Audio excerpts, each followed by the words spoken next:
You're listening to Punisher Waterfowls, the Union 0430 podcast. Brought to you by Real Geese Decoys, the most technologically advanced silhouette decoy on the market. First Light, the best hunting gear on the planet. Go farther, stay longer. And Ducklander Calls, tradition, education, and quality. Built to hunt. Hey, everybody. Welcome back to the Union 0430 podcast. This is episode 237. And yes, he's back. It's not, we didn't mess anything up. I know it's only been 2 weeks, but we brought him back because we had talked about Jimmy coming back, and Jimmy is going to be super busy after the 22nd of August. So we jumped at the chance to get him on now, and a good thing, because I think there's a bunch of questions, Jim, that we got to get to, especially after your last episode. But we'll get into that in a second. But before that, we have to thank our sponsors of Real Geese, Silhouette Decoys, Ducklander Calls, First Light Hunting, who have just came out with a brand new set of waders, I might add. And, of course, the voice of the Union 0430 podcast, Captain Jeff Coates, out of Maryland. Welcome back, Jim. It's only been like a week or so, but a lot has happened in that week, not only with the social media and showing off the episode and everything that you were on for 235, but then you were in Argentina, which you talked about on that show that you were headed down. So we got a lot to pick through on the Argentina trip. We've got some questions that were asked on social media today. I know Craig wasn't on the last show, so he's got a ton of questions. So I'm going to shut up now because that's been a minute and 38 seconds of me straight talking. So let's I'll start it off with you, Jim, and just let's talk about Argentina and the record. Cool. So great to be back on, and nice to see you, Craig. We went down to Argentina. We went there last year in April, and last year being April, which was a mistake I made by accident, but we ended up going in April, and the only thing open are doves and pigeon. No ducks, no perdies. So it was amazing. I broke a record last year. I did 1,000 doves in 3 3/4 hours, and it's never been done at the lodge before. Usually, in order for people to kill 1,000 doves, they have to do the morning hunt and the afternoon hunt. So I was happy I did that last year, but it was my first time. So I didn't feel like it was amazing. I just thought it was my normal shooting. And this year I was there for my birthday, and it was prime time. It was duck season, doves, pigeons, and perdies. And of course, golden dorado fishing. So I made a pact that I was going to break my old record on my birthday. And I figured I would go for 2,000 doves in 5 hours with the 28 gauge and the 20 gauge. And so we got down there, and on my birthday, we went out. We went out at about 1:30, and we get to the dove grounds, and we walk about 200 yards through a field. We get to the blind, and there's like stacks of ammo waiting for me, and, the 2 guns. And I've got my decoy choke and my dove choke in the guns, and everything's all ready to go.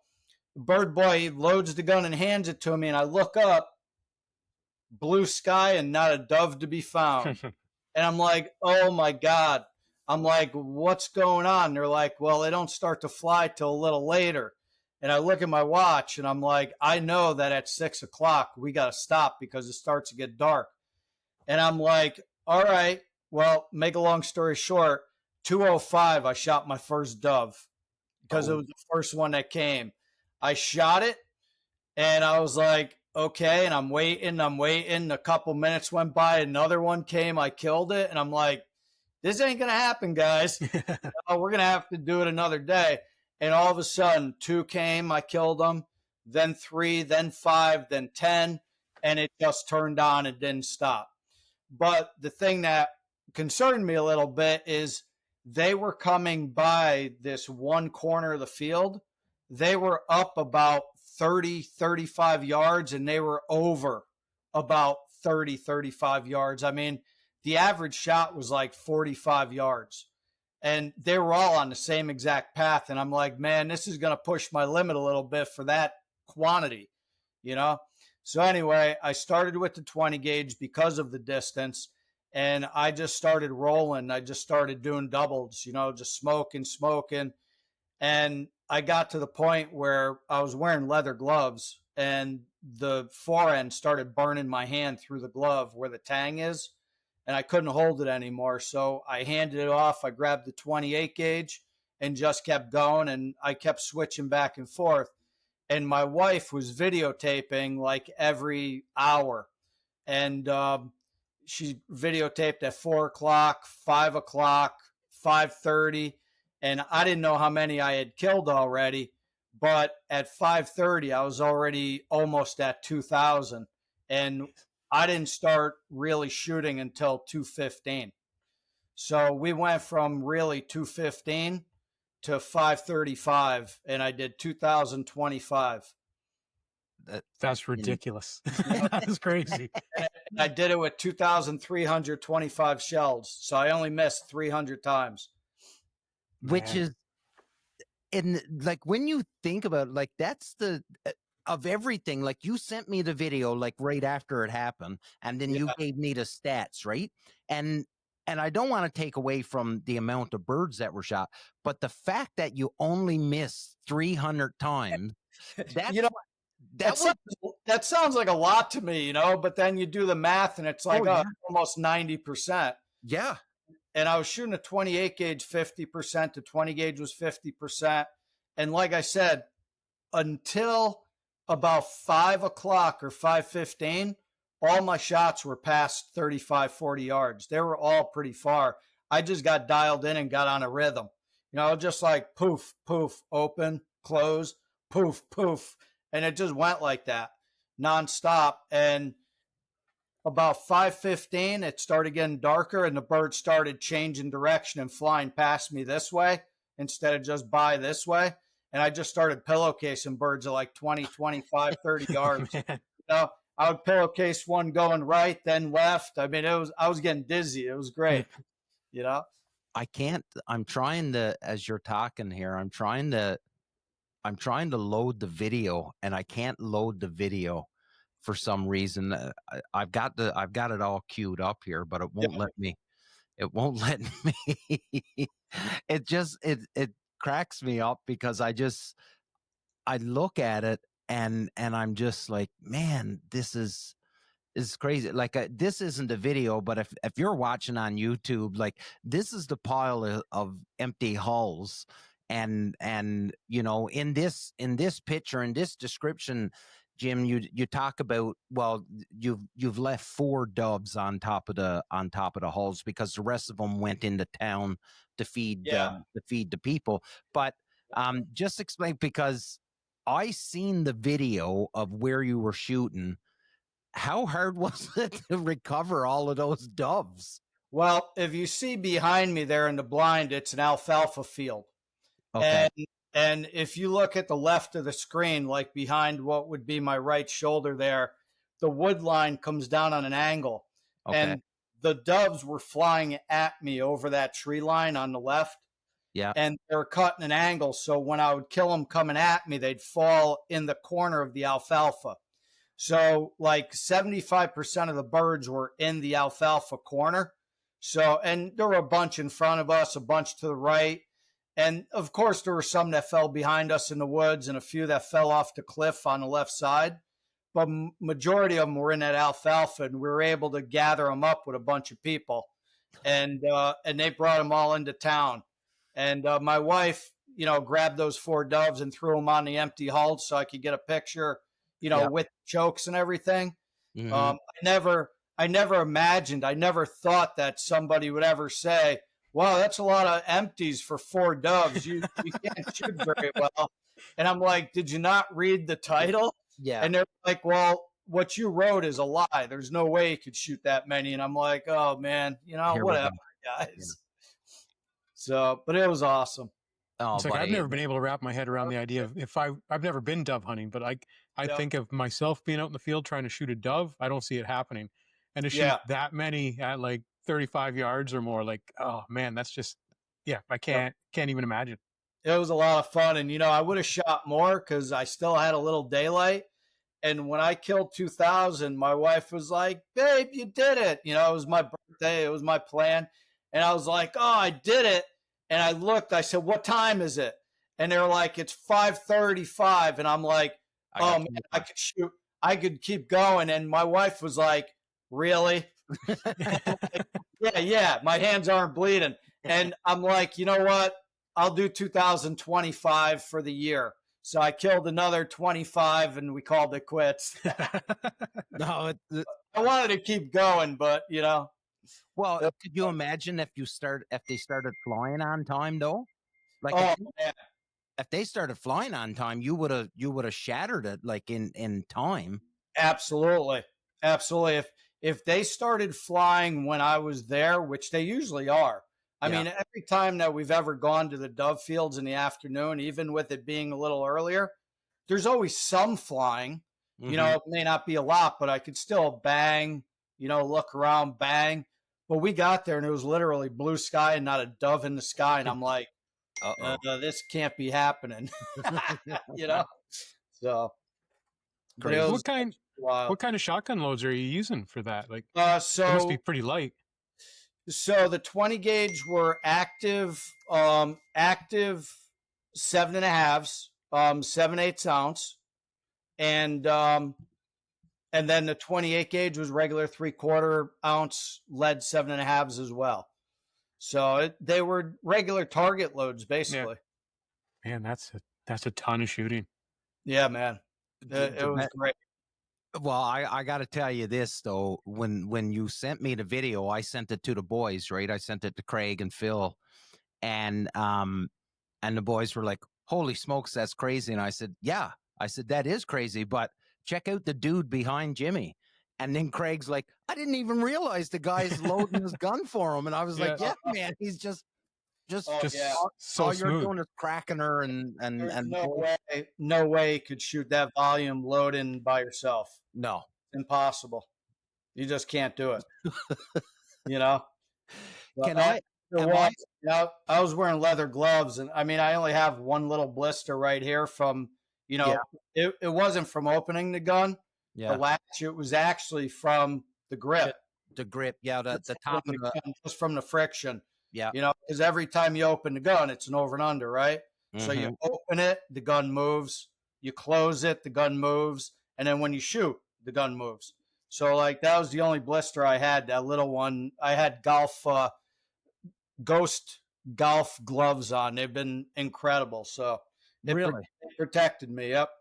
Ghost golf gloves. I'm going to write that down. Golf is the brand. And I've worn baseball gloves. I've worn golf gloves. I've worn everything you can imagine. I started using these for some sporting clay shooting in the rain and stuff, so the gun wasn't slippery. Yeah. And they held up really well. So I brought a pair last year to Argentina, and all those doves I shot, they held up. Not a single hole. And I'm like, I'm impressed. So I bought another pair to bring for this trip. Okay. They're still like in great condition, other than they're all black now. On here and here. Yeah. There's not a single wear mark or a hole. I'm blown away. Wow. I do want to add the fact that Jim broke that record with a Beretta shotgun. I just want to add that in there, as I'm a big fan of Beretta. I really don't think there's a lot of over and unders or a lot of guns, period, that could handle that abuse. Well, that's sort of kind of like I was thinking, and I get it, right? Like it's such a hard question to ask. So when you ask somebody, can you recommend a shotgun, and people will say, well, I like this brand or I like that brand and stuff like that. I don't know many people that in a 4 hour time frame that you're dropping, 2,300 shells, and the gun is still, it's an over and under. There's not a lot of moving parts into it, but still. But what you got to remember, Damien, is those guns are from the lodge. Yeah. They've been using those guns for many years. Oh, that's not your gun? No. They've been using those guns at that lodge every day, morning and afternoon, for ducks, doves, pigeons, perdies, for years.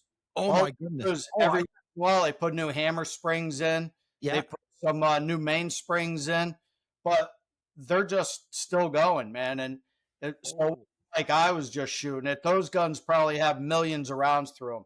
Oh, I thought that was your shotgun that you had brought down with you. No, that's even way more impressive to know that it's a lot. Oh, yeah. And here's the other thing that I tell people: it's a Beretta 686. It's a $2,400 gun. Mm-hmm. It's not a $16,000 Krieghoff. Yeah. Or a $12,000 Blaser.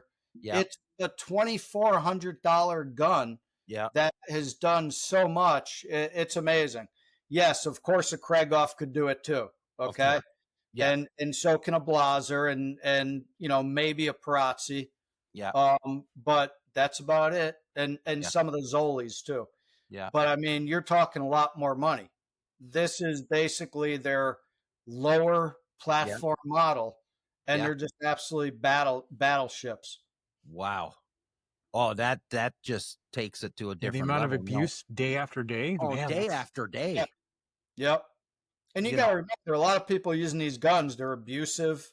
Yeah. They don't care about the gun. Yeah, it's not theirs, right? Theirs. Oh, yeah. They're dropping them in the water when they're duck hunting. They're falling on them in the field when they're perdies hunting. I mean, these guns are getting used and abused, and they just keep running.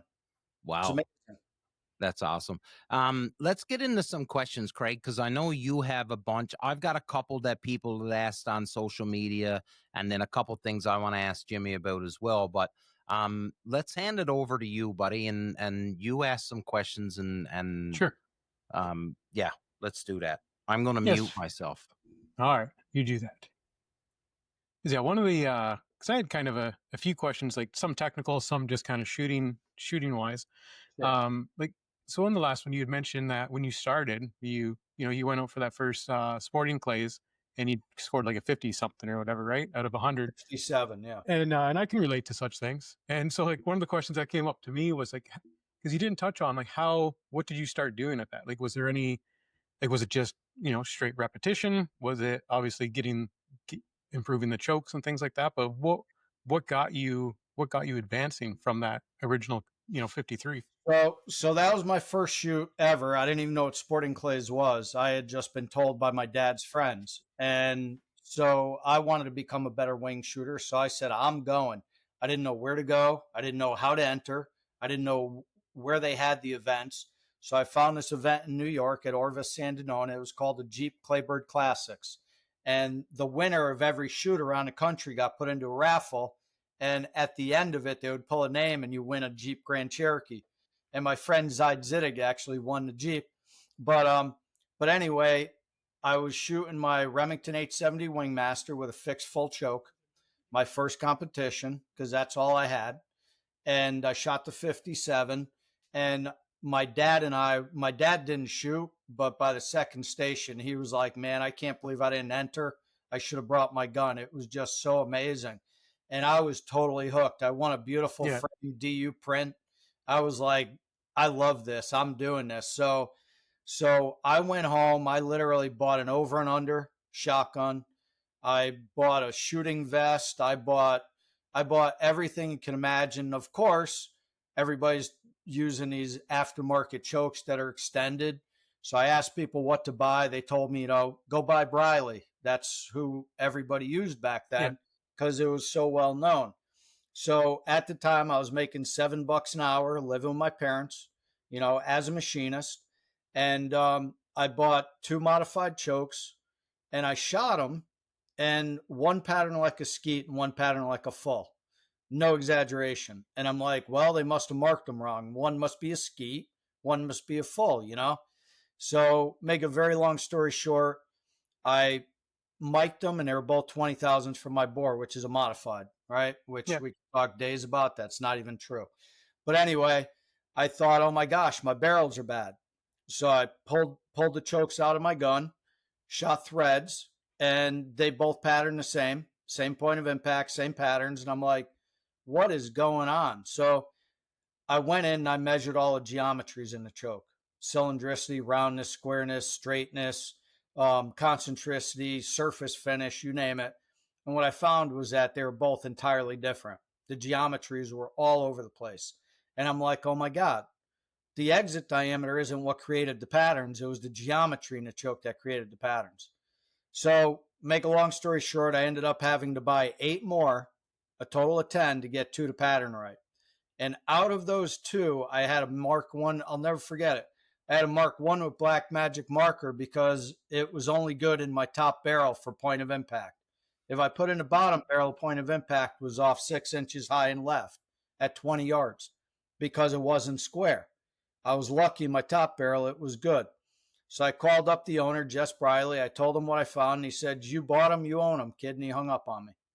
That was it. So I basically threw them in the garbage, went in the shop and made my own, never looked back. And then, so like, once you started doing that, was there anything else you were doing as far as just practice wise, like Oh, just yeah. to do, like, to improve? Like, what was your dad just teaching you, or how did you kind of get, how did you move on from that? Yep. So I shot my first duck in 1975 when I was barely 6 years old. And from that moment forward, I hunted all the time. But the only thing that I had any success with were pheasant because they were sort of going straight away. I could not hit anything crossing. And my dad was a master wing shooter. My brother was a master wing shooter. And they basically kept telling me, start behind it, pass it, pull a trigger, lead it, shoot in front of it, lead it, shoot in front of it. I couldn't hit anything. So, and I know how to shoot very well. I knew how to mount a gun well. I knew how to shoot a pellet gun really well, a 22. If there was something not moving, I would smoke it with a shotgun. But I couldn't hit anything flying. And I knew I was shooting in front of everything. So when I started shooting sporting clays, everybody on my squad immediately were like, dude, you're shooting way in front of everything. And I'm like, really? So once I scaled back my lead, which is like really easy, I started smoking targets. And I'm like, wow, this is really easy. And then that really got me addicted to it. And I started going up in classes. I got to, AA class really quick, started winning shoots all over the country in AA class. Then I got to master class. I was shooting on a national level, state champion, all that. And second place in U.S. Open, FITASC, a lot of good stuff. And at the time when I started getting better like that and started competing on that level, I was shooting like a couple thousand targets a week, practicing. So yeah, that's a lot of repetition, right? It is hard to not improve when you're getting that much time in. No, and to this day, I always try to teach people. I'm like, anybody that shoots a moving target, like wing shooting a bird, ducks, geese, partridge, pheasant, whatever, quail, whatever you hunt, if it's a moving object like wing shooting, you need to be getting out to a sporting clay course and practicing at least once or twice a month in the off season and during the season. Because if you don't, you're never going to get to your full potential. And a lot of people, you're never even going to get to a decent potential because you just don't shoot enough to learn enough. Yeah. You can't. There's not enough ducks and there's not enough limit to learn enough to get you really good. And so you touched again on the geometry aspect, because I caught that when I was listening to the last one, and I was a buddy of ours, Stephen Horse, had come up last weekend. He and I were hanging out, and I hadn't listened to the episode yet, and he had. And one of the things he had was talking about, he wanted to ask was just about the geometry. He was just kind of wondering, is there, what about the geometry? Is it just the overall combination? Is there one piece that's kind of the part that is really the big concern? Like, is it the taper, the length, is the overall smoothness, or the overall finish of it, I guess? No, so that's a really great point and a great question. And I like the way you asked, because a lot of people have no idea what actually goes into making a good choke for a gun. So what I learned back in 93 and then all the way through 2009 and even to today, even though I've got it all perfected now because of what I've done, moving from 1993 all the way to 2009, the amount of testing I did was absolutely phenomenal. And what I learned was back then, when I created a geometry for a certain gun and I got that gun to shoot the best it could shoot, I made that same geometry for the next gun and it patterned like garbage. And I was like, oh my God, like now what? So I thought I had it figured out. Like you just said, I had the taper length, the parallel length, the gas skirt clearance. I had the surface finish, beautiful. I had the overall length. I'm like, I got it. This is simple. Because every choke company back then to today, other than Muller chokes, makes all their chokes the same for every gun. Okay. They may vary the length a little bit because obviously the guns vary, right? Yeah. So like if you take a couple different chokes, there's different length. Yeah. If you take the amount that goes inside the barrel, look at the difference, right? There's a Mossberg 835, 935. This is a Mossberg 930, right? Totally different scenarios, right? So obviously they have to make that different so it fits the gun. But what nobody has ever done was done what I call GSPG. I do gun specific patterning geometry. And what I did, because I learned that the first two guns I made chokes for, one was great and one was horrible. I'm like, okay, this is way bigger than what I thought. I started changing every geometry you could imagine, and geometries you can't even imagine. I did some really crazy things with chokes. So I tried to do things that, nobody else has ever done to try to come up with some magic. And a lot of it didn't do any magic. Yeah. Okay. So, but what I learned was that every gun likes specific geometry. So like a taper length in one gun is no good in the next. Parallel length in one gun is no good in another. Gas skirt clearance, even the surface finish of the parallel and the straight. Overall length, exit diameter, critically touchy based on what ammo and what gun you're shooting it out of. Okay. So I started with one gun, changed every geometry you can imagine, got the perfect patterns, lowest shot deviation, the most consistent pellet count, and the shortest shot string I could. And then I drew the blueprint for that choke for that gun, moved to the next gun, started all over. Did it all over again.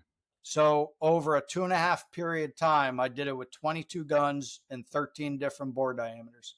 Mm-hmm. And I didn't just shoot paper. I shot paper, mud, water, live birds, clay targets, birds on the water, you name it. And I actually also hired somebody that had a high-speed videography, high-speed camera. And we looked at shot strings and patterns in slow motion. Joel Strickland recently did the same thing. He did it with a Phantom camera, high def, which is absolutely mind-blowing to watch. Nothing's ever been done like what he did. And it's absolutely amazing to see what different chokes and different ammos do out of different guns. He did it from the muzzle all the way out to 40 yards every foot. It's mind-blowing. It's crazy. Yeah, and the coolest thing was he got 44 different chokes in the industry, and he tested like all these different ammos, and he used 3 different guns. Muller chokes outperformed everyone, every time, every test. And I didn't know who he was. He didn't know who I was. He called and asked if I would give him some chokes for testing, and that's all we knew of each other. And when he learned that, when he saw what they did, he called me. He was like, dude, we got to have a talk. I've never seen anything like this. So that's how that all happened. So he proved that Muller chokes truly is better than every choke in the industry. And with all that, like, did you find that there was anything in particular that kind of made it just kind of fall right off? Like, is there any limits to speed, or or like shot material or anything like that? Like, was there anything that just kind of stood out that it's like this just doesn't work? Absolutely. So due to physics, Newton's third law, right? The faster it starts out, the faster it slows down, and the faster it spreads out because air resistance, right? And a lot of other things in physics, but without getting into all different crazy stuff. Basically, with shotgun ammo, it doesn't matter what pellet material it is, steel, copper, bismuth, lead, heavy 12, heavy 13, Spheros 15, TSS 18. It doesn't matter. The moment you start to exceed 1,300 feet per second, things really start to change, and they start to change quickly. So what I learned was that the sweet spot is between 1160 feet per second and 1260 feet per second. You could go to 13 and be okay without anything really bad going on. But the moment you start to exceed that 1,300 number, things start to really fall apart past 35, 40 yards. Okay. And what I always tell people is if you're gonna shoot stuff inside 25 yards, you could shoot steel sevens with a cylinder choke and kill them dead every shot. You don't need anything special if you're going to shoot everything inside 25 yards. And that doesn't matter if it's a swan, a goose, a pheasant, a duck, a quail, squirrel, it doesn't matter. It's going to die, okay, unless you shoot it in the tail feather, right? But if you shoot the bird in the front like we need to, it's going to die no matter what you use at 25 yards or closer. So what I teach people is past that, things really start to change. So let's say between 25 and 35 yards, you could start to get away. You could still get away with a lot, but not what you could inside 25 yards. Your shot size has to be different. Your velocity needs to start to be good. You know, your choke needs to start to be good, things like that. The moment you exceed 35 yards to like 45, things need to get really good. And the moment you exceed 45 yards, it's a different universe. Everything has to be premier and everything has to be right. And so that speed range you talked about, that's beyond that 35-yard range. Yeah. So back probably 15 years ago when the price of lead and alloys went through the roof, you could mark it to the month. 30-06 ammo, a box of 20 rounds was like $9.99, and it went to $65 overnight. Well, in that time period, all of the shot shell manufacturers started going light payload because pellets are the most expensive part of a shot shell, and they started adding more powder, which is the cheapest component of shot shell, and they started marketing hypervelocity kills, speed tokens, and they laughed all the way to the bank at our expense. Well, the thing is, ammo companies know that 88% of waterfowl hunters don't pattern. They've never shot a pattern. They don't even know what to look at. And the ones that do shoot patterns on paper, they don't even know what they're really looking for. Yeah. They could be looking at something, think it's amazing. No, it's not, because they don't know. It's one-dimensional paper. So ammo companies know turkey hunters are very picky about patterning. So if you look at turkey ammo, what do you see? 2 ounces a shot, 1160 feet per second. Why?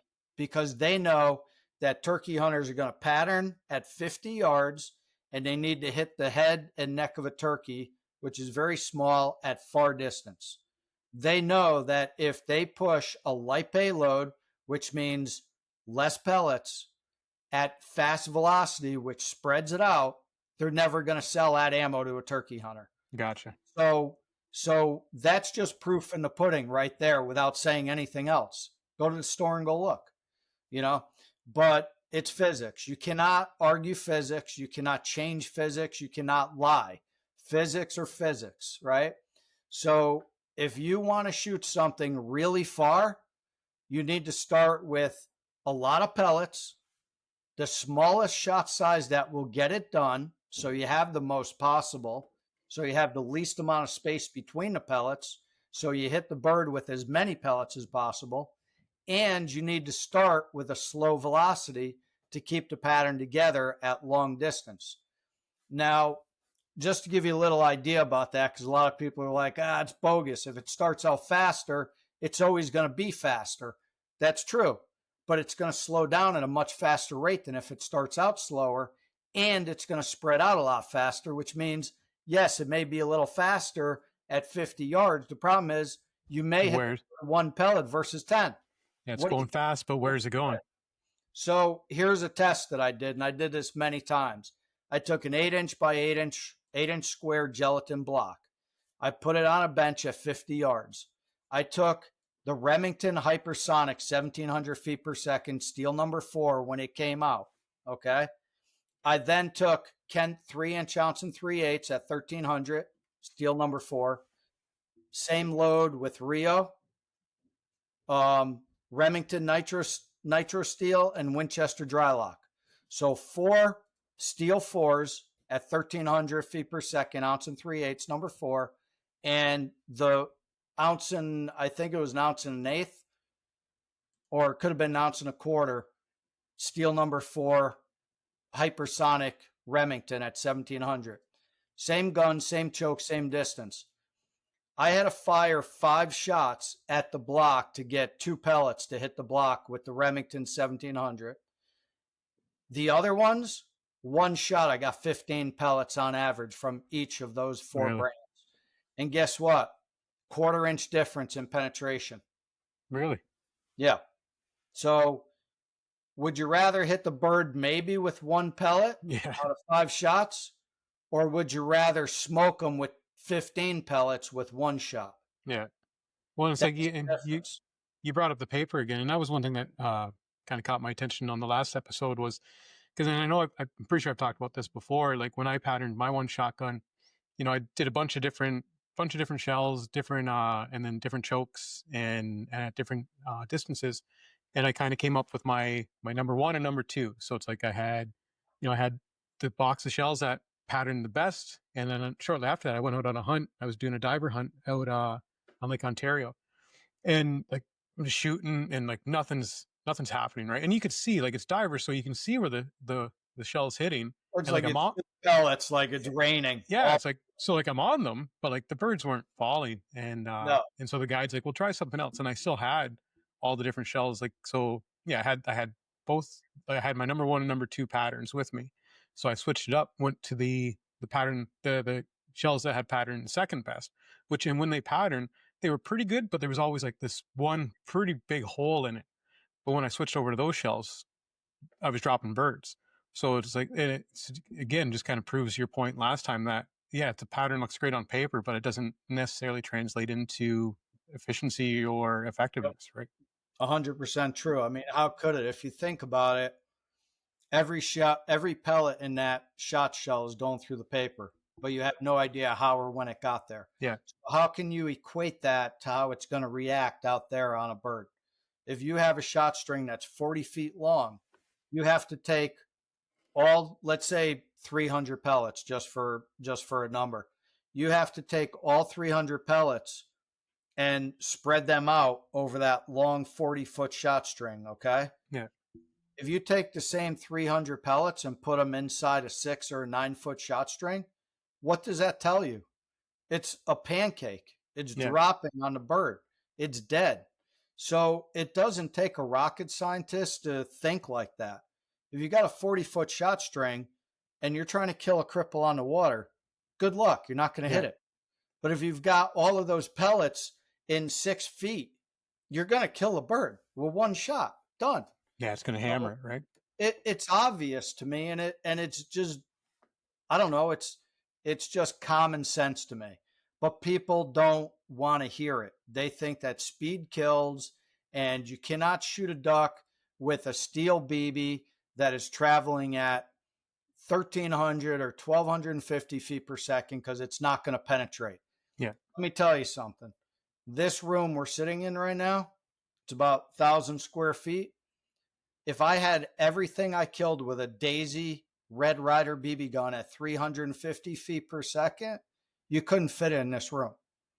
So don't tell me you cannot kill a duck with a steel number 4 or a number 3 or a number 2 unless it's traveling at 1550, because it won't kill it. It's ridiculous. You know, it's like nobody ever shot a BB gun. You know, it's like, come on, guys. 710 feet per second was like, oh my God, this is amazing. I can't believe how fast this is. I used to kill squirrels at like freaking 40 yards. Yeah. You know, it's like, come on, man. You can't kill a duck. So anyway, enough of that rant, but it's just ridiculous. And I'm passionate about it because it's so ridiculous and people still believe it. They still fall for it, you know, and you know, I've said this before. The reason so many people fall for it is a lot of people don't know how to shoot really good, right? They don't know how to put 6 or 8 or 20 feet of lead in front of a duck at 50 yards, right? But a lot of people pull a trigger inside 30 yards. A lot of duck hunters, whether they're timber hunters, which make up for most of the puddle duck hunting in this country, right? Everything's inside 25 yards. A lot of people don't know how to lead a bird. They'll put it like right on their beak and pull a trigger. It doesn't matter if it requires no lead or 20 feet of lead. They still put it on the beak. And what happened was those same hunters that are shooting inside 25 yards, they were shooting behind stuff with slow velocity ammo. When they went to hyper velocity ammo, we'll call it past 1400, ducks started falling. They were like, oh my God, it's the speed. The speed kills. No, it's just that now you're hitting them because it requires no lead at that distance. So people need to understand it wasn't the speed that killed the bird. It was just that you don't know how to shoot. It was correcting for their lack of lead. So learn how to put the pellets on the front of the bird at the distance you shoot at. If you shoot 6 feet behind the bird, you're never going to kill it no matter what you use. Learn how to shoot by going to sporting clay courses. Practice the shots that you struggle with. Don't practice the feel-good targets that you can hit every shot because you're never going to become better. Go practice shots, 25-yard crossers. Got it dialed in? Now move it to 30, 35, 40, 45, 50. Move it out as far as you feel you need to learn how to hit a duck at that distance. And you're going to start seeing stuff die, and you're going to be like, oh, I guess it wasn't the speed. You know? Yeah. No, it makes sense. So, yeah. That was the last of my list, Damien. Oh, that's good. I wanted this here, Jim, and I'll bring this up to you. So I'm not a big skeet guy, right? And honestly, the reason is I find skeet harder, right? So I'm lazy. So I find skeet hard, so I tend to go just to the trap range. And I don't go all the time, but when I go to the trap range, on the crossing that goes right to left, I cannot hit it for my life. Now, left to right, I'm good, and straight up, I'm good, but right to left, buddy, I've got a better chance of throwing the shotgun shells at the target and knocking them down. So, this is a nice little segue into the fact that I received this the other day. Excellent. Yeah, so it finally showed up, and Good. So my buddy and I were going out to the local club on Sunday. Obviously, like I said to you, I wanted to get trying it and get some rounds down range before I head out west. I can't wait to try it. But I wonder, I guess this is really long-winded, but I guess what I'm wondering is, I wonder how many people out there. Now, if you don't have access to a gun range or a skeet club or something, then that's different. But I wonder how many people sort of kind of just, pardon my French, fuck it off and don't go because they're like, well, I don't need to go to the skeet range. I don't need to pay for a membership. I don't need to go out there. I shoot fine. But at the end of the day, and we all know these guys, and I'm not throwing shade on anybody, but everyone will pick a different reason why they're missing birds, and the fact that they haven't practiced enough is never the reason. No. Yeah. Nobody will ever talk about that. So a couple things on what you said. So number one, if you don't practice, don't expect to hit anything. Yeah. Okay. So I'm a master class shooter. I shoot a lot. If I put my guns away for a few months and then I pick it up, it feels foreign to me. And I handle my guns a lot. Okay. Yeah. But it feels foreign to me. And I'm somebody that shoots a lot. Yeah. Okay. So if it feels foreign to me after 3 months not handling it, what's it going to feel like to the guy that shoots, 20 birds a season and doesn't touch the gun all year? Okay. How can you expect to even know where the safety is? Yeah. All right. So what I'm getting at is it all depends on how good you want to be. Okay. Do you want to go out once in a while and maybe kill a duck? Well, then don't go practice, because that's probably about what you're going to do. If you've been hunting for many, many years and you're an instinctive shooter and you mount the gun good and you shoot pretty good and you kill your limit, well, there's still a big reason why you should be going to practice stuff that is beyond what you're comfortable with, because if you don't, you're never going to be better than what you're doing now. So mounting a gun when you're at home, make sure the gun's empty. Pay attention to your foot stance, your body posture. Make sure that when you mount the gun, you come up, touch your face into your shoulder. Make sure your head never moves. If you mount the gun and you're doing this stuff, stop. You're not mounting good. You need to figure out why you're doing that. The gun don't fit you, or your mount's bad, or you don't know how to mount, or your stance is wrong. There's a lot of things that could be creating that. I tell people, hire a good shooting instructor on a sporting clay course. They will help you. Yeah. But without going down that whole big road, practice mounting the gun in a mirror. Make sure it's empty. Mount the gun in a mirror and make sure that you touch it nice and slow. Mount to your face, into your shoulder, face, shoulder, and make sure that everything is in line. You're not tipping your head, cocking your head. Make sure that everything is still and slow. And if you can get your mount consistent, you're going to have more time. Okay. Slower, you slow down and you end up faster because you're efficient. And I tell everybody, when it comes to hitting a moving target, doesn't matter what it is, you need to kill the target with your eyes before the gun does anything. So like if a duck comes by, it don't matter if it stuffs me or if I see it coming from a quarter mile away. I'm killing that bird with my eyes before I even touch my gun, right? When I pick up the gun and that gun comes to my face, that bird's already dead. Now I just need to decide where I want to kill it. So it's critically important to understand that, because most hunters, they move too fast and they throw the gun up and then they chase the bird and their brain's screaming, catch it, pull the trigger. And when you get to the bird, because it went way past you, because you let it go past your gun and past your eyes and everything, they race to the bird. And when they get to the bird, they pull the trigger. Bang, bang, bang. They shoot in the same spot every time and they miss behind it every time, right?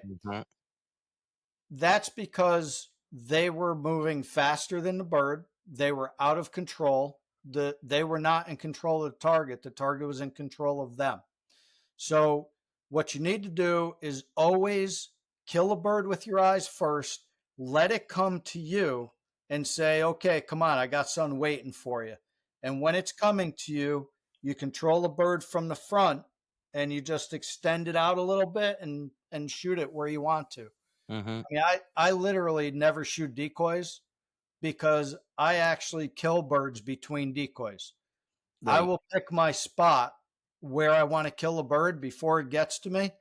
And I'll be like, I'm going to kill it between those two decoys. And I'll literally start the gun here and I'll let it come to me and I'll start to move to the bird and bluff. I'll kill it right there where I want it to. I'm sure as you're saying that, there's a group of people listening saying, there is no way that you're able to say that, right?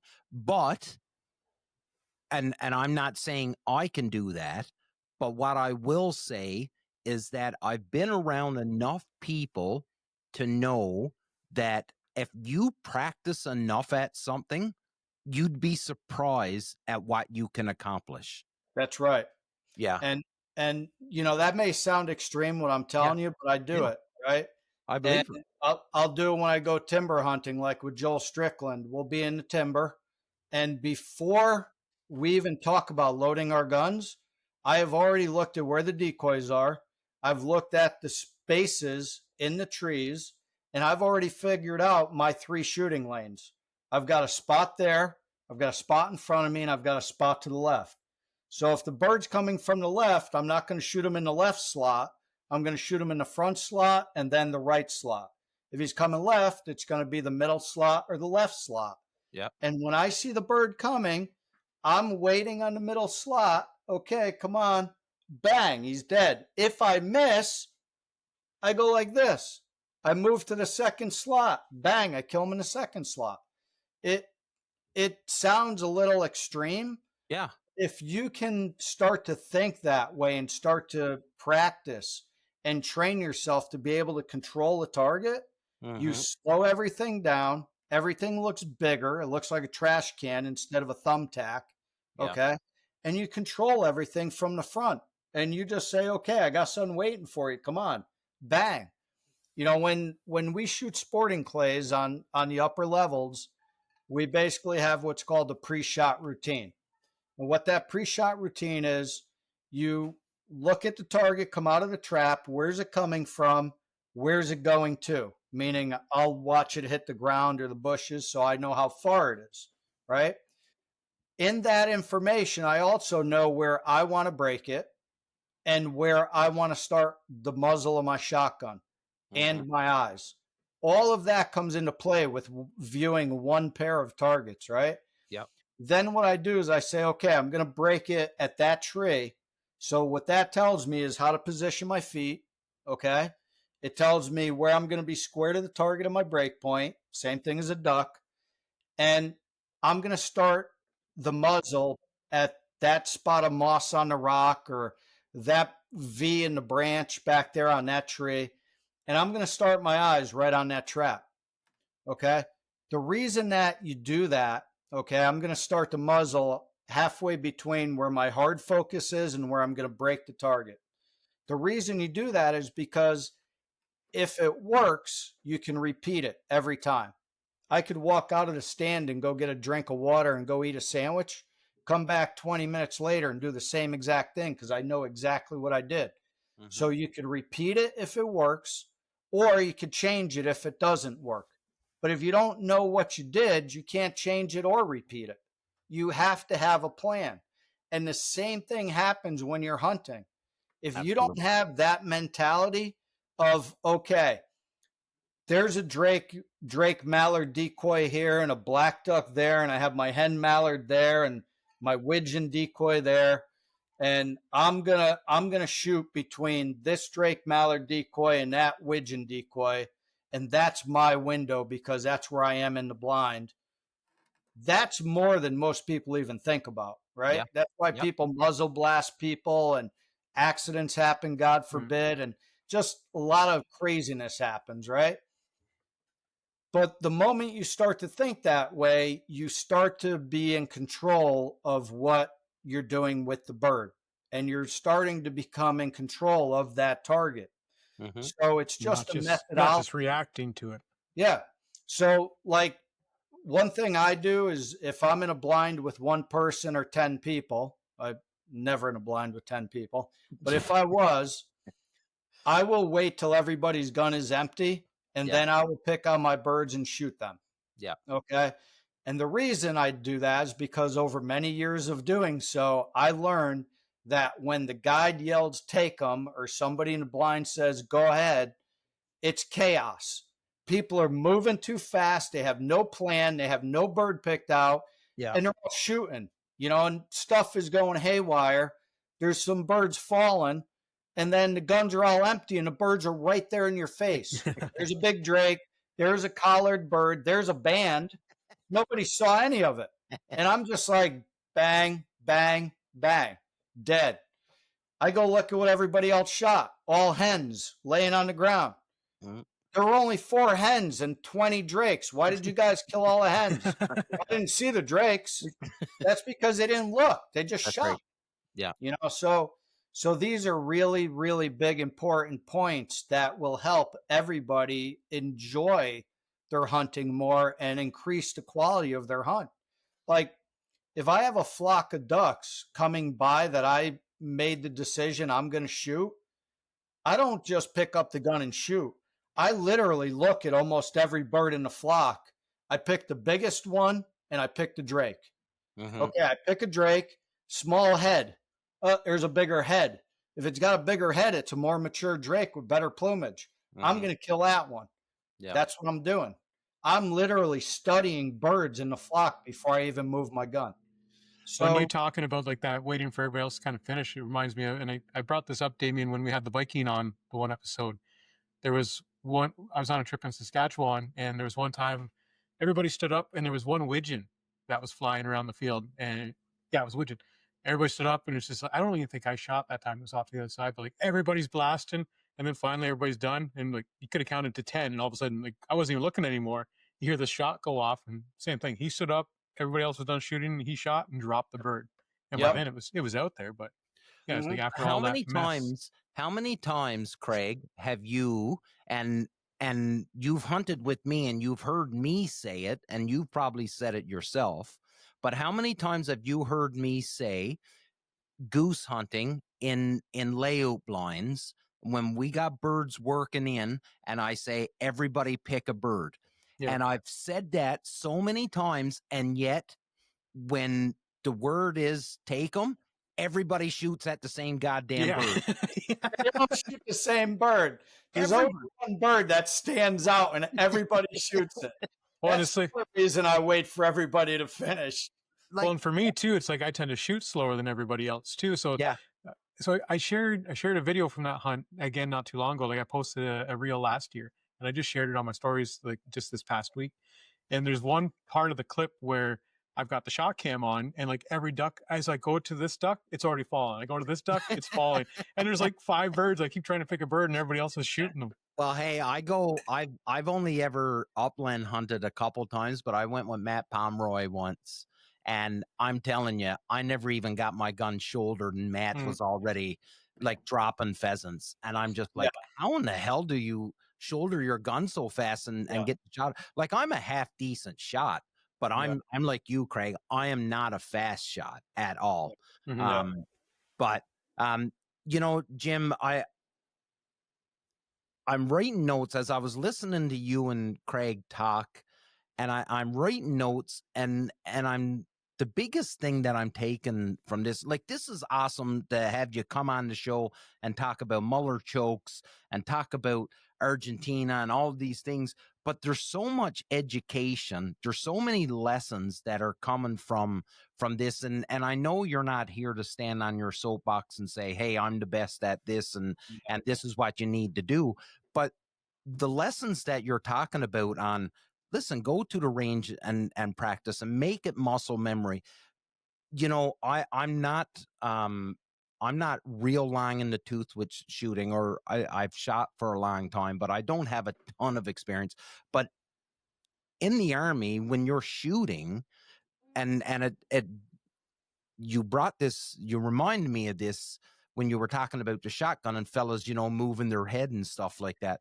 Well, if you're a big game hunter, and I know there's a lot of people that are big game hunters, like when you're zeroing your rifle, you don't move. What you pick your point of aim, you shoot. You don't move an inch. No. Because if you do, then everything changes. It's starting all over. So you have to, so I know that when people think of a shotgun, they think of a scatter gun and they think it's not as precise as, but you still have to apply the same marksmanship principles that everything's got to be the same. You've got to have a solid base. Like that's why, like you'll see fellas that'll go into a layout blind and just be absolutely horrible shots because they're not used to it. They're used at sitting down in a boat or sitting on a bucket or sitting on a chair and they're lights out a million times. But put them in a layout blind and now you got to practice, like, and that's why some fellas, you'll look at them and they're just like, man, that guy's making crazy good shots. Well, it's from practice. Yeah. Yeah. Layout boats, layout blinds. I mean, even just sitting on a chair in a duck boat. Yeah. I mean, I always stand up and shoot if I can. Very rarely do I shoot sitting down. Sometimes I do because I have to, and I can, but I don't like to, because when you shoot, the proper way to shoot is you move from your ankles up. Yeah. So if you're sitting, you lose a lot of your flow. Okay. So it becomes harder. But you can help that by positioning your body based on where you're. Again, we go back to that whole window. Yeah. Where's my window?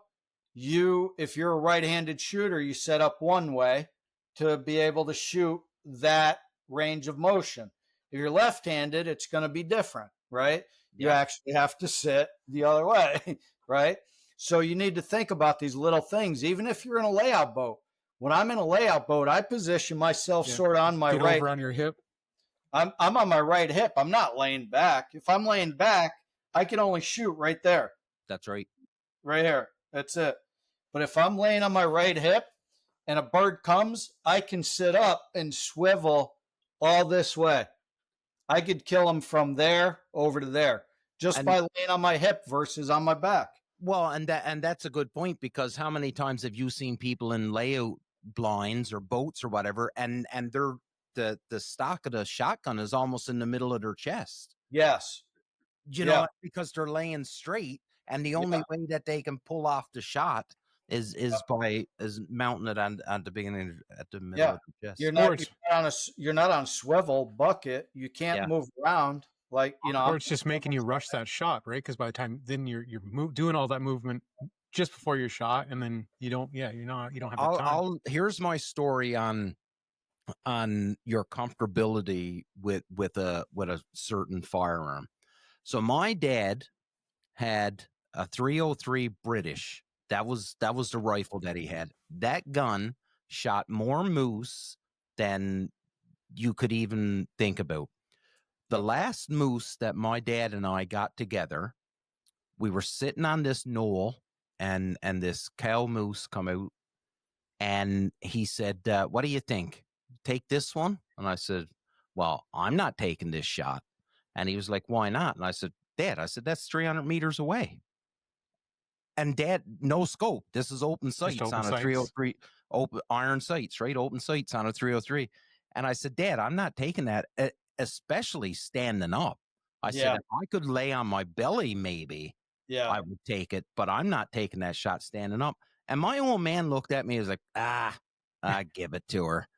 And put the gun up to his shoulder standing and dropped his fucking moose at 300 meters. And I'm like, Jesus. And I looked at my dad and I was like, that's one of the most amazing shots I've ever seen. And he was like, nothing to that.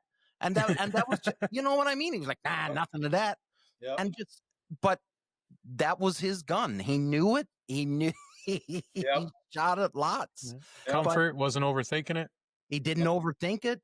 He was comfortable with it. He knew the limitations of the gun. He knew the limitations of his ammo, everything, right? He knew it, and he had practiced enough.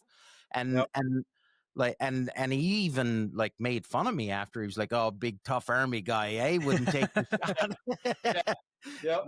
But it's simple, because he just practiced with it a lot, and you know, and this was it. So I've got to get back, and we've talked about Mirko Cunha, who was the fellow that introduced me to Muller chokes. Actually, it was Mirko, because I picked one up for him down in Baton Rouge a couple years ago. Thanks, Mirko.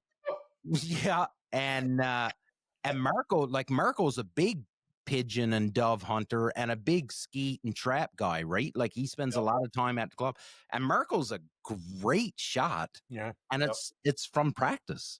Yes.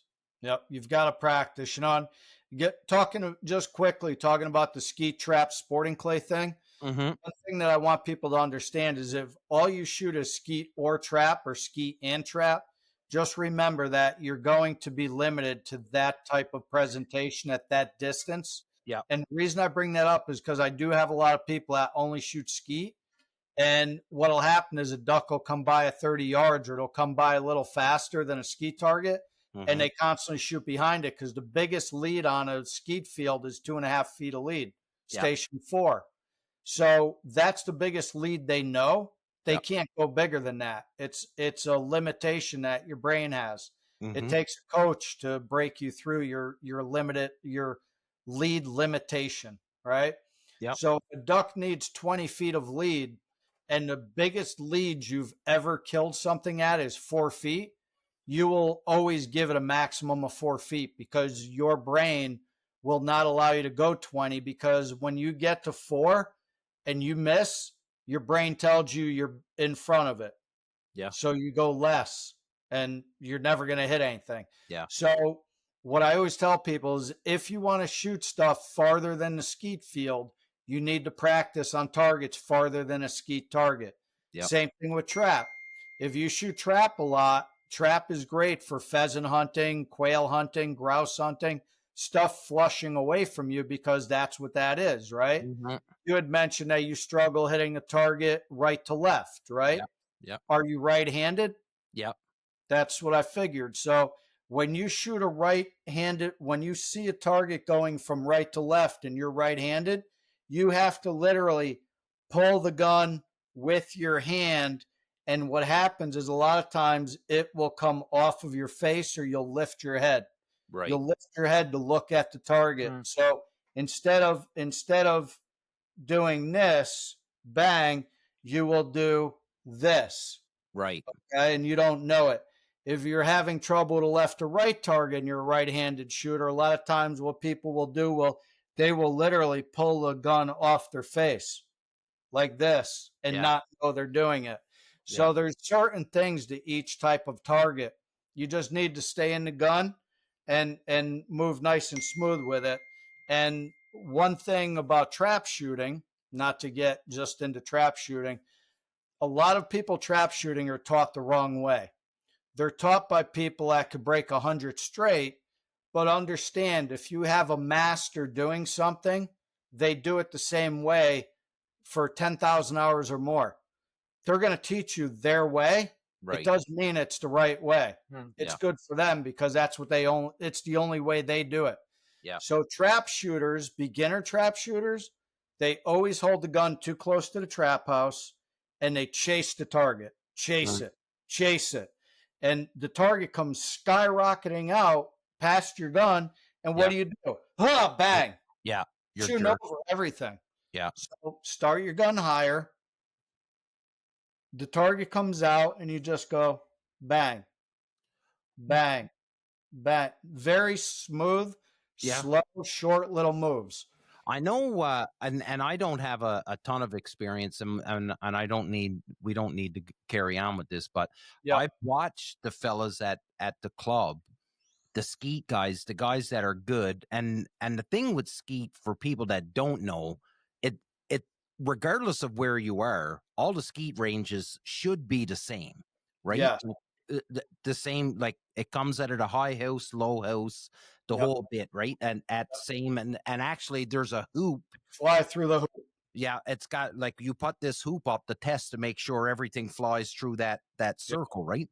What I notice is the guys that are experienced, when they get into each station, before they yell pull, they'll set themselves and they set their feet and everything, and they'll bring their gun up and they'll follow the path that they know, and then they'll do that, and then they'll bring the gun down, and then they'll call pull. They've already rehearsed the movement that they're going to do. That's correct. I'm sure people already know that's why they're only good at that target. Yeah. So that's why it's important to break yourself out of that box if you're going to be a duck hunter. Well, you need to go to sporting plays to prove the point of, like, what works for this person, not necessarily the next. Yeah. So I'm right-handed too, but I do better with the right to left shot, but I historically lift my head a lot when I shoot, which is why I shoot terribly. So it's funny that it's like, you're saying that, well, normally you struggle with that and lifting your head, but that's the one time I don't seem to lift my head and I get more consistent shooting. So it's like, if you're coaching Damien and say, hey, this is what you're doing, wouldn't even come close to working for me in that situation. Yeah. Well, there's something you could do to stop yourself from lifting your head. It's called finishing the shot. And the way you practice that, you load 2 shells. It's a little hard to do on a skeet or trap field, but if you could go to a sporting clay or a 5 stand and you could get a big sky target where you have some time, load 2 shells, break the target, and then break a piece. Okay. And constantly do it in practice. And what that will do, well, it'll make you a better shooter, but it forces you to stay in the gun and find the other piece and follow it and break it. And because you have to find it, follow it, lead it, you have to stay in the gun. A lot of people, what they'll do is they won't finish a shot. The bird will come, they'll mount the gun, pull a trigger, and they'll be pulling the gun away from them before the bird is even dead. You have to finish the shot. And that's one way to stop yourself from doing it. That's a cool tip. Yep. Boys, I'm looking at my notes here, and we've got some questions that we need to ask before. Sure. And that was one of the things that I wanted to do, but I just got carried away. So, Jim, I'm probably going to screw the guy's name up, but Tahim I think is his name. He's from Qatar. He's bought 5 of your chokes. Every time he gets a new choke, he puts it in his gun, or he lets one of his buddies use it. They steal his choke, and then he's got to order a new one. So, anyways, he messaged and he said he's buying a new Creo Plus next month, and he says that he's putting them through pretty extreme heat, differences between heat and cold, right? Because he's in the desert, so extremely hot in the day, not frigid, but frigid in comparison. At night. So he's saying that the best chokes that he uses, and he's using them all the way over in Qatar. So well done, you, really. And that's really what I wanted to bring that up. The other guy was Jacob Farley, and Jacob asked, he had asked, what's the best steel shot size and velocity for ducks inside 40 yards? And I think you've already answered it, but I'll get you to just say it again because it was Jacob's question. And I think Jacob is a good friend of the owner of Salt Creek Ammo. So so he's sort of kind of in the world of loading ammo and the whole bit, right? So basically any type of duck inside 40 yards, a true 40 yards with a rangefinder, if you use a 3-inch ounce and 3/8 at 1,300 feet per second or slower, steel number 4. And at 40 yards, the decoy choke will still do it. You know, at 40 yards and beyond, I would prefer my passing. Yeah. But a mallard-sized duck at 40 yards with my decoy choke and the load I just mentioned, I'll paper bag them like you shot them with lead. Well, and then I just as I was asking that, another guy named Bob Casilla, I think is how you pronounce his last name. Yeah. So you obviously know him. So anyways, he commented not so much a question as you have to shoot them to believe how unbelievable they are. When you see the patterns on the water and watch the ducks fold up, there's nothing better. So more of a comment than a question. But you know, Jim, sitting here now for over 2 hours, like we've done on these shows, and listening to the amount of work you've put in and the amount of research, and then Craig asking about the Craig questions. Craig got big giant brain and asks Craig questions, and I don't understand half of them. But you know, this, how can I say? It's a business. You have a business. You need the business to generate funds, but it seems to me that you have this desire to make life easier for everybody. Yeah. Is that like, I know you want to be able to kill the birds and smash your targets and the whole bit, but in a roundabout way, subconsciously, is it all about just making life easier for the shooter? Yeah, my number one thing is teaching people. Okay. I want to help people because I basically taught myself Right. everything.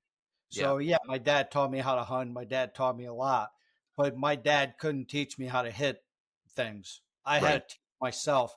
I never had, up until recently, I never had a shooting instruction. I trained myself all the way up. And what's really great about that is because I went through it all and I corrected it all and I figured out how, I can teach people very easily because somebody didn't just hand me off to a coach and be like, here, teach them the right way. And I never had any bad habits. I learned the right way from the get go. I learned everything by myself. So I know exactly what people go through. I know the mistakes I made, the struggles, what it took to fix it, how I fixed it, and what each direction did and what it brought me to and which avenue it took me down. So teaching is always my number one thing to help people, which is why I do the podcast, which is why I do what I do. Yeah. Yes, I love to shoot. Yes, I can shoot very well. Yes, I could talk about chokes better than anybody I know, and shotgunning, ballistics, and guns and ammo and all that. I reload, I everything, right? Yep. But my passion is helping others and teaching them. Well, it's easy to see because the way you talk and the way that you explain things, and even not only on how you explain things, but when you talk about your process of and why you got into it, because it didn't make sense, right? Like, well, you're No. telling me this, but it's not doing what it's supposed to do. So everything that you say, leads us to believe that you're 100% sincere when you say, I just want to teach people. I love teaching people, and Oh, yeah. that's my joy. Well, Absolutely. like in regard to the teaching aspect, like it that individual person can make a huge difference. Like I think when my wife and I we went to a trap shooting clinic on one weekend, we had a great time, and there were some great shooters there and great like they were great shooters and they were instructors. Yeah. But it's all weekend. It was like, oh, you were just behind that one. You were just behind that one. It's like, Yeah. well, what? Why? And I didn't Yeah. improve from the beginning of the weekend to the end of the weekend. But then my wife and I went out sporting clays one time, and we went. That was when we went out with Dan Banting, Damien.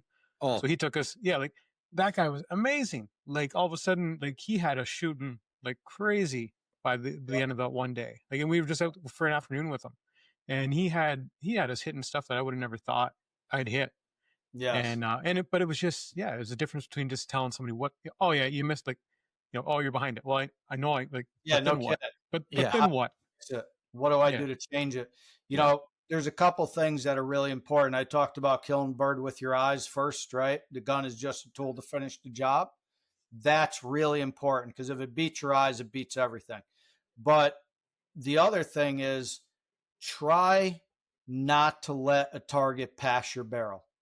And what I mean by that is you always want to try to control a target from the front. Okay. You could be right on the target and pull them along on a string and then accelerate 2 miles an hour faster until it looks and feels right and then pull a trigger. That's called pull away, and that's fine. But when you're just below the target, always below the target, right below the target and following it, you connect with it and feel it. Okay. If you don't do that, you're not going to feel a connection. The other thing is always match the speed of the target with the muzzle of the gun when you're pulling the trigger. And what that means is if you have a target that goes straight up, skyrocketing up, starts out at 60 miles an hour, but it gets to a point and gravity acts on it, it's slowing down, and then it stops, and then it falls. And the closer it falls to the ground, the faster it's going, right? Yeah. Well, if you're going to shoot the target at the peak when it stops, your gun should be stopped like a rifle when you pull a trigger because the target stopped. If your gun is moving, you're going to miss it. Okay. Because by the time you say, okay, now pull a trigger, you've already passed the target and it's already falling. So you've done this and you don't even see it. You don't know what happened. So always match the speed of the target when you're pulling the trigger. So if the duck is doing 40 miles an hour, your gun should be doing 40 to 42 miles an hour. And you should be pulling them along on a string. Okay. And that's it. Bang, dead. And the other thing is when you miss by a minimum of 2 feet, unless you're shooting something at 20 yards and you're shooting a pattern this big. But if we're shooting the pattern we should be shooting, which let's call it an effective 2 feet. Okay. It's usually 2 feet to 3 feet. Well, a duck is also about 2 feet long, right? Yeah. So if you miss, you've missed by almost 3 or 4 feet, not 2. But always think in terms of, okay, I missed by at least a couple feet. So the next shot, I need to move my lead by a minimum of 2 feet to make any difference at all. So don't move like the width of the bead and think something's going to change. It's not. You're still going to be in the same spot. So bang, I missed. Bang, I missed. Bang, I missed. Okay. Or bang, I missed, bang, it's dead.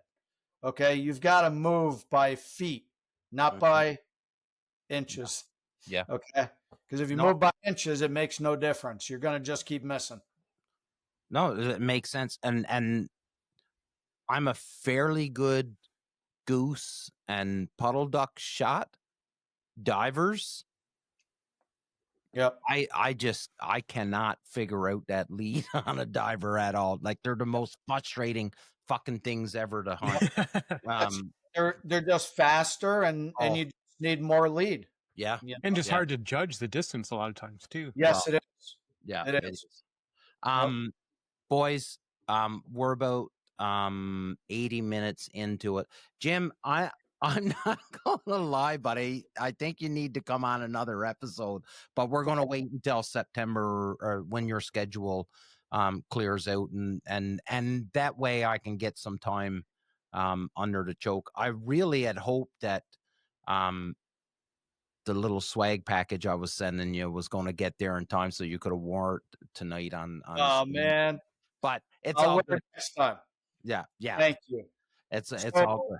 So listen, when you go and you shoot trap next time, okay, if you feel like the target is fast, it means you started your eyes and or gun too close to the trap. So move it out and move your eyes out and higher because the target goes up, right? Yeah. Sometimes it goes left, sometimes right, sometimes straight. Yeah. Start your gun higher, about a foot over the trap house, maybe even 2 feet, okay? And when you see the target come out, don't just whip the gun to it. Look at the target hard and move your gun just to the side of the target and then follow it and then pull the trigger. Okay.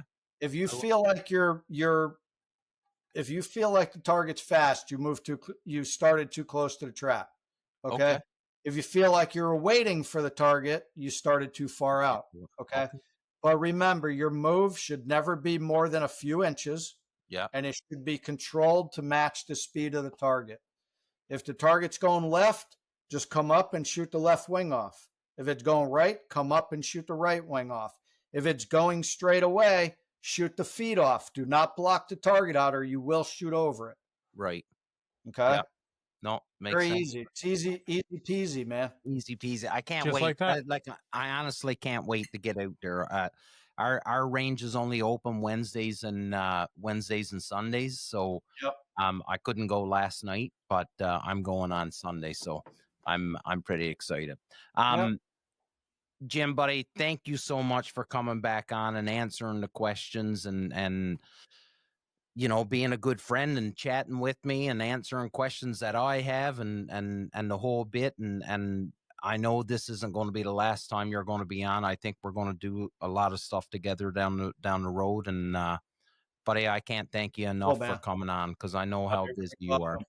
Thank you for helping me and having me on. No, absolutely. Let's do a quick around the table. Craig, we'll go with you first, buddy. Yeah, I was just glad to be able to make it on tonight because after listening to the last one, it's like I was watching the episode and like I had my OneNote open on my phone, like typing out these questions I was asking tonight. So I was glad when Damon said you were coming back on. So it was great to meet you, great to chat with you, and just awesome information. Thanks. Thanks, Craig. I appreciate it. To you, Jim. Yep, and thank you guys. It's been wonderful, and the chokes have been doing great. And with the help of people like you getting the word out to people, word of mouth is what matters. You know, Dude, I'm not gonna lie. When I put that first video up of that first clip of you being on the show, the amount of people that I know that are shooting your chokes, yeah, it's insane. Yeah, it's awesome. I was like, what? Blessing, man. I mean, it all it is literally the chokes do what I say they do. Yeah. And they are really beneficial. So when people actually break through and decide, okay, I'm going to try them. Yeah. Which, by the way, there's no risk to trying them. You have nothing to lose. You have everything to gain. So just try it. Yeah. And when they try it, they're like, oh my God, I can't believe what this does. And I know. I'm like, no, because I made it that way. I can't wait to give mine put mine through the paces. I really can't. And I'm going to order a passing as well. Yep. But just so that I got that with me. But anyways, buddy, Jim, buddy, thank you again so much for coming on. Ladies and gentlemen, this was episode 237. No, yep, 237 of the Union 0430. We are not experts. We'll never pretend to be, but we'll bring an expert on. There you go. Big love. Surround yourself with good people. Until next time. Thanks, y'all.